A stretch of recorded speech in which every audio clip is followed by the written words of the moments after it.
Cagup nomor urut 1 dan nomor urut 2 kami persilakan untuk duduk kembali. Selanjutnya kami persilakan untuk Cagup nomor urut 3 dan Cagup nomor urut 4 untuk berdiri di podium. Untuk saat ini Cagup nomor urut 3 memberikan pertanyaan, waktu 1 menit dimulai ketika berbicara. Silakan. Baik, terima kasih untuk Cagup nomor urut 4. Pertanyaan saya satu. Visi Bapak tentang harkat dan martabat yang harus menjadi prioritas bagi orang asli Papua dan khusus bagi orang Papua Selatan. Saya melihat memulainya dengan ragu-ragu, ya, memulainya dengan ragu-ragu. 2 tahun menjabat PJ, harusnya perencanaan pada tahun pertama clear and clean. Perencanaan tahun kedua, koordinasinya harus betul-betul aktif dengan Departemen PU, Bappenas, dan Depdagri. Sehingga fasilitas dasar dalam rangka persiapan pembangunan perkantoran itu harus menjadi prioritas utama. Yang berikut tentang kepegawaian. Ini tidak dilakukan dengan serius untuk kami yang anak Papua Selatan. Baik, mohon maaf, waktu Anda sudah habis. Baik, terima kasih. Selanjutnya Cagup nomor urut 4 untuk menjawab pertanyaan, waktu 2 menit. Baik, terima kasih atas pertanyaannya. Bapak Ibu hadirin sekalian, bahwa penjabat gubernur diberi tugas untuk mempersiapkan. Pertama itu membentuk kelembagaan dan melakukan manajemen ASN selama 6 bulan. Dan setiap 3 bulan dilakukan evaluasi oleh Inspektorat Jenderal Kementerian Dalam Negeri. Apabila ada hal-hal yang tidak sesuai dengan roadmap yang sudah ditetapkan oleh Kemendagri, maka akan dilakukan evaluasi. Jadi semua tugas-tugas persiapan yang diberikan oleh Bapak Presiden melalui Menteri Dalam Negeri itu sudah dilakukan sesuai dengan tahapan, prosedur dan mekanisme yang ditetapkan dalam 12 roadmap yang diberikan kepada penjabat gubernur. Jadi pembentukan kelembagaan itu dilakukan dari nol. Dilakukan melalui Pergub tentang kelembagaan dan juga Pergub tentang penempatan aparatur sipil negara. Jadi sudah sesuai. Kemudian untuk ASN, ASN berasal dari 4 unsur. Yang pertama adalah pelimpahan dari kementerian lembaga, yang kedua dari provinsi induk, yang ketiga dari 4 kabupaten, dan yang keempat adalah usul mutasi perseorangan. Jadi misalnya dulu Kabupaten Merauke memekarkan Asmat, MAPI, dan Bovendigul, maka ASN dan honorer di Asmat, MAPI, dan Bovendigul itu ada dilimpahkan dari Kabupaten Induk. Tidak bisa penjabat Bupati Asmat atau MAPI Bovendigul mengangkat sendiri. Demikian juga dengan Provinsi DOB. Jadi ASN yang ada di kita tuh maupun honorernya dilimpahkan dari Provinsi Induk dan honorernya. Jadi penjabat gubernur tidak bisa mengangkat. Karena itu sudah keputusan Bapak Menteri dan dilaksanakan di semua daerah otonom baru provinsi di tanah Papua. Apabila kita menolak penempatan itu, maka kita sama dengan menolak kebijakan negara dan menolak keputusan pemerintah pusat. Demikian, terima kasih. Bapak Ibu sekalian, begini. Sebentar Bapak, bergantian, waktu belum habis. Harap tenang, sebentar, para hadirin harap tenang. Baik. Iya. Saatnya Cagup nomor urut 3 untuk menanggapi, waktu Bapak 1 menit. Ceritanya begini. Ketika saya konsultasi dengan Pak Tito Karnavian, Mendagri, saya sampaikan kebijakan otonomi daerah baru di Papua. Landasannya satu adalah politik.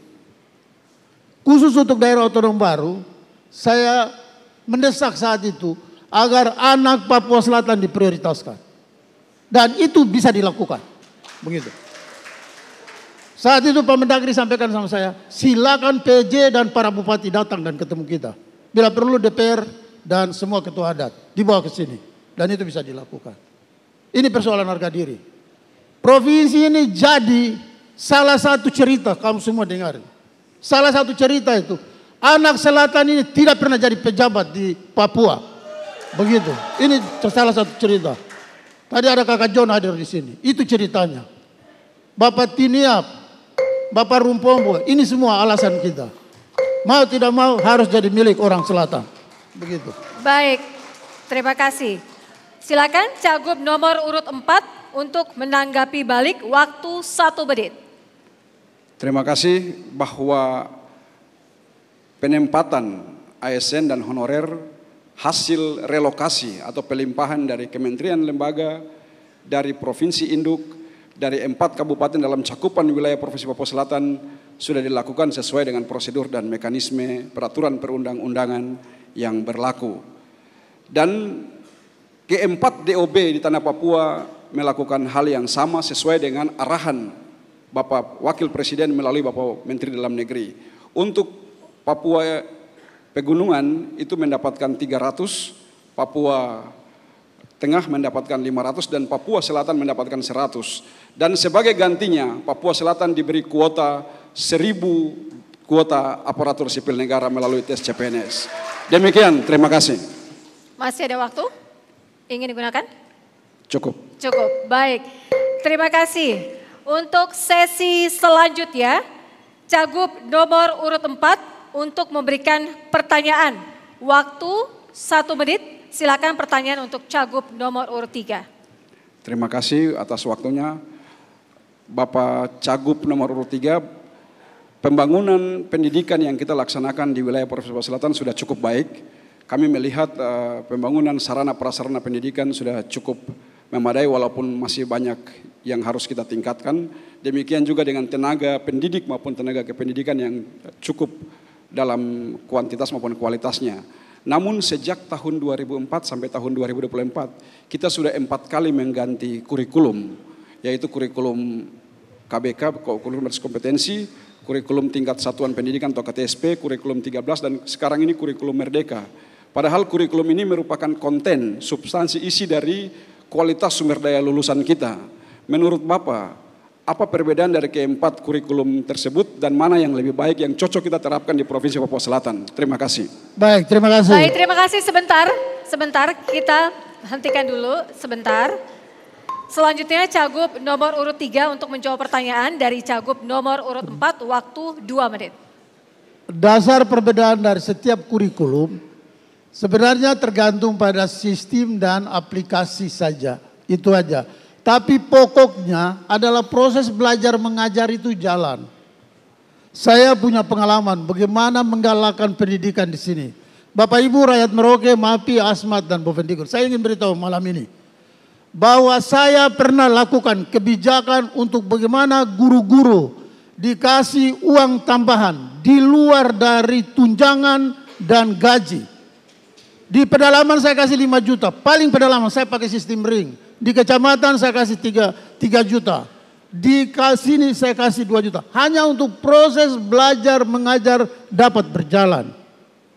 Lalu yang berikut, terobosan terakhir saya adalah bangun semua tower agar guru-guru tinggal di tempat di seluruh pedalaman Merauke ini. Anda hari ini ke Wuhan, Anda bisa telepon dari Wuhan.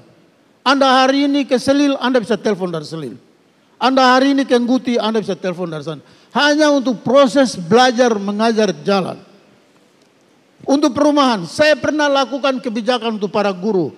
Kalau Anda mau pensiun di kampung mana, saya bangun rumah di situ kepada Anda. Lewat program perumahan rakyat. Anda boleh ambil 1-2 unit. Kalau Anda mau pensiun situ. Kalau Anda pensiun di kota, perumahan yang akan saya bangun, Perkim di daerah perkotaan, Anda boleh ambil. Saya pernah lakukan itu. Tujuannya cuma satu, proses belajar mengajar berjalan aktif. Yang berikut, saya pernah lakukan terobosan di Merauke.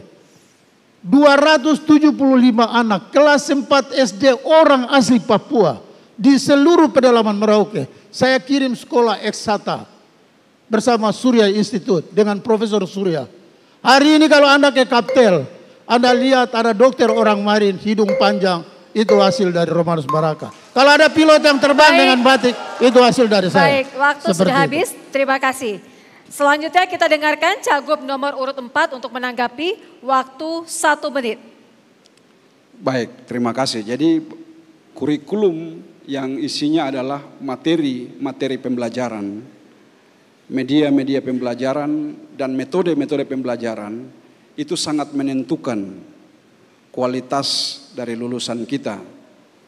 Jadi kalau materinya itu tidak sesuai dengan ilmu, pengetahuan, teknologi, dan keterampilan yang sesuai dengan perkembangan zaman saat ini, maka apapun yang kita ajarkan tidak akan relevan dengan kebutuhan kompetensi yang sesuai dengan kondisi saat ini. Oleh karena itu, kurikulum-kurikulum yang kita berikan itu harus kita evaluasi dan kita sesuaikan dengan kebutuhan dunia kerja pada saat ini. Kalau dunia kerja saat ini sudah berkembang, kita masih tetap dengan proses belajar mengajar yang sudah lampau, maka kualitas lulusan kita akan ketinggalan zaman dan akan kalah di pasar kerja. Demikian, terima kasih.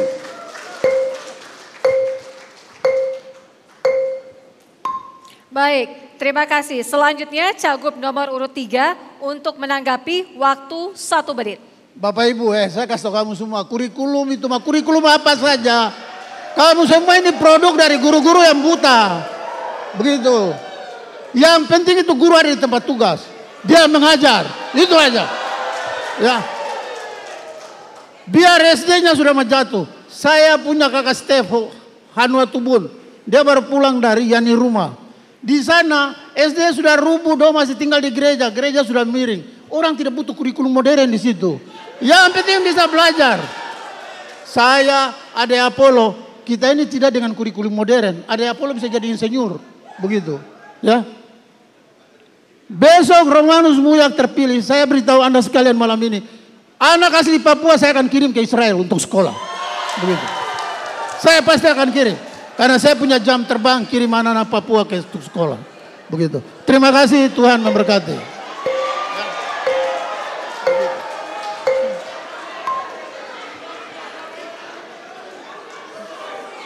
Baik, terima kasih kepada Cagup nomor urut 3 dan nomor urut 4. Kami persilakan untuk duduk kembali. Para pendukung di sini masih tetap semangat? Luar biasa. Baik, terima kasih Bapak Ibu. Kita berikan apresiasi dan aplaus kepada seluruh calon gubernur dan wakil gubernur Papua Selatan.